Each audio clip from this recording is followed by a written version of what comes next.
السلام علیکم second year, کیسے ہیں آپ لوگ؟ ٹھیک ٹھاک ہیں؟ چلیں جی، آج ہم اپنا on line first lecture start کرتے ہیں۔ ہم لوگوں نے اہم عمارتیں جو تھی وہ یونان کی، وہ ہم نے پڑھ لی تھیں، اور ہم نے جو ایک بہت ہی امپورٹنٹ ٹاپک جو ہم نے پڑھنا تھا وہ یونانی مجسمہ سازی ہے۔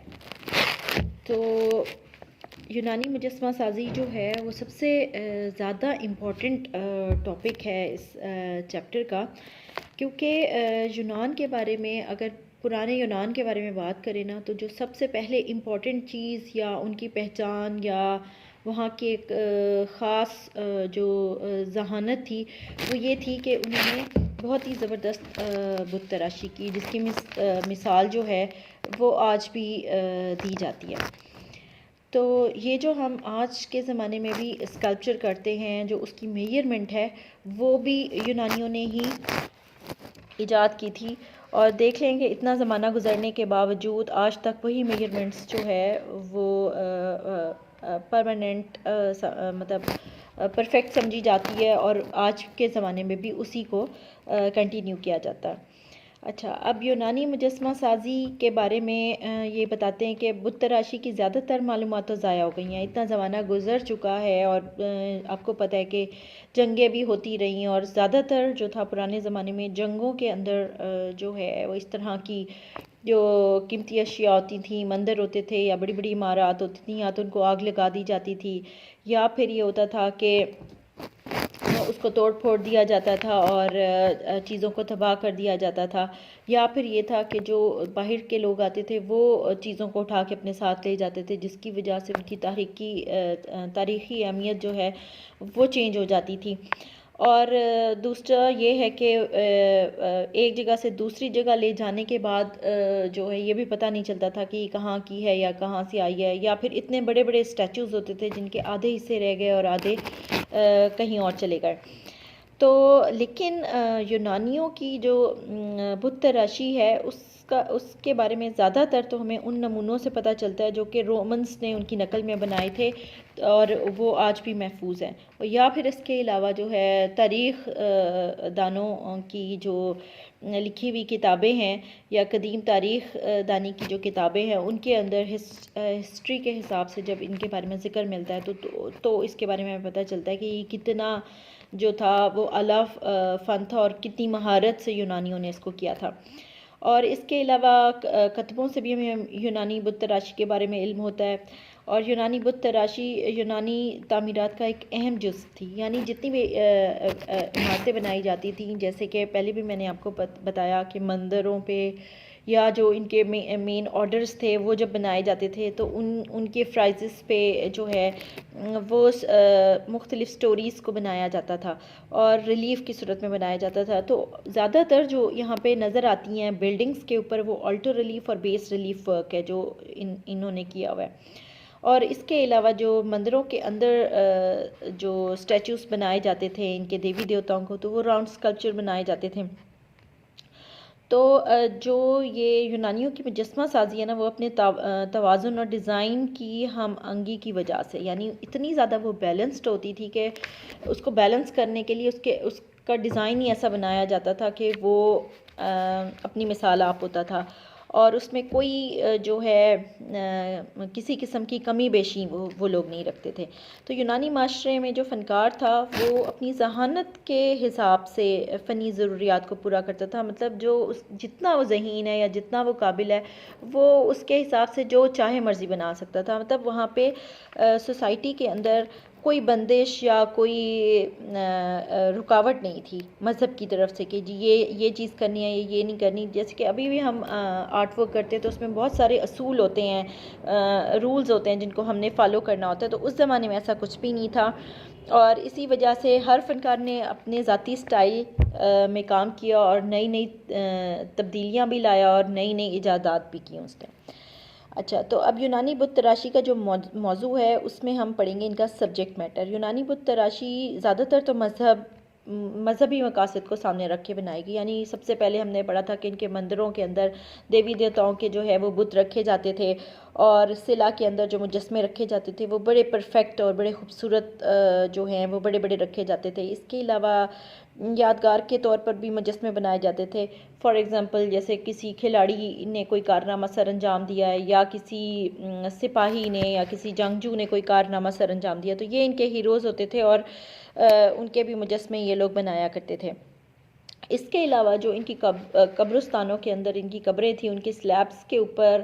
اور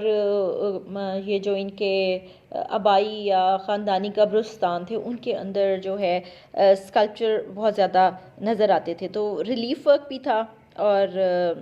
اس میں جو ہے اسکلپچر ان راؤنڈ بھی انہوں نے بے شمار بنائے تھے. یہ تو ہو گئے ان کے مذہبی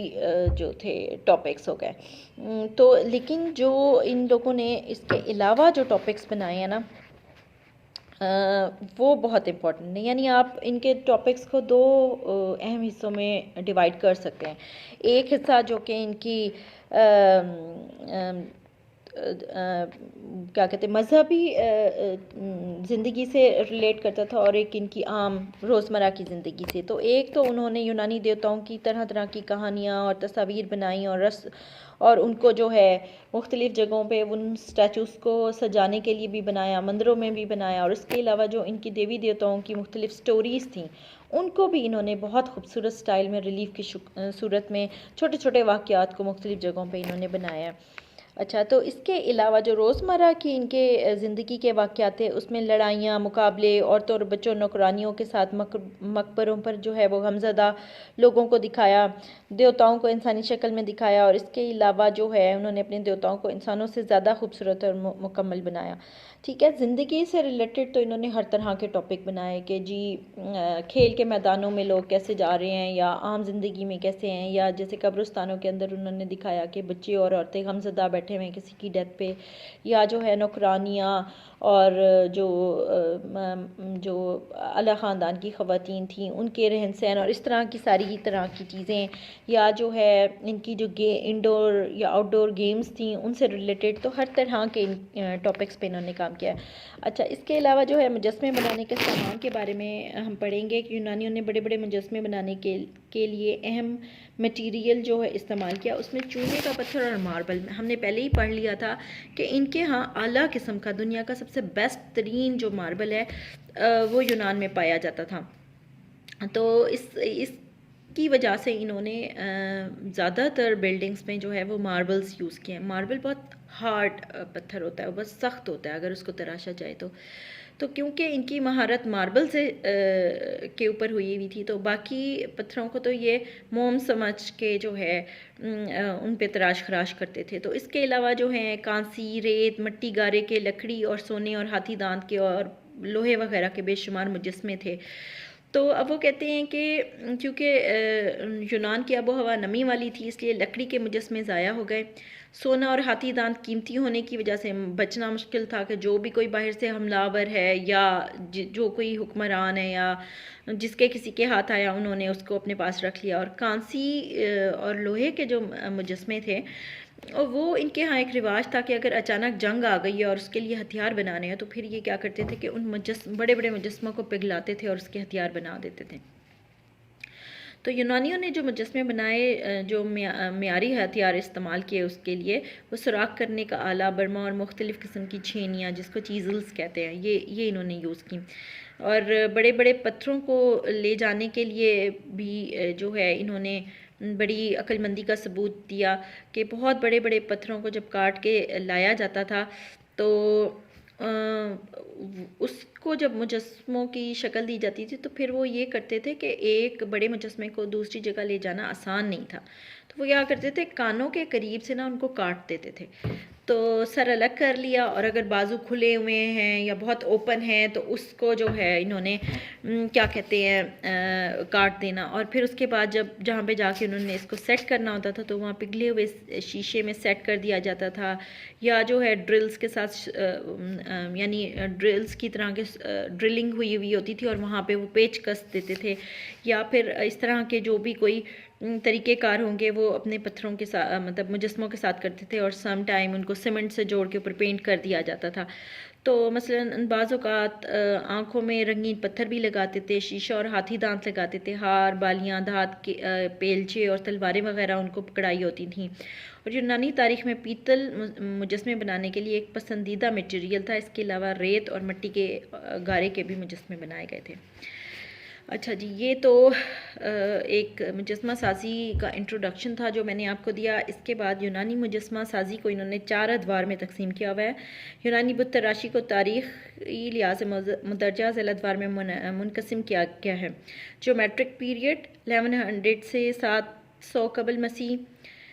آرکک پیریڈ 660 سے 480 قبل از مسیح، کلاسیکل پیریڈ 480 سے 323 قبل از مسیح، اینڈ ہیلینسٹک پیریڈ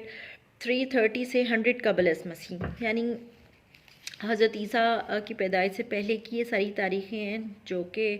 1100 سال پہلے سے ہو کے اور 100 سال پہلے تک آ جاتا ہے، ٹھیک ہے۔ تو اب ہم جو ہے 1 بائی 1 ان کی مجسمہ سازی کے پیریڈز کے حساب سے دیکھیں گے۔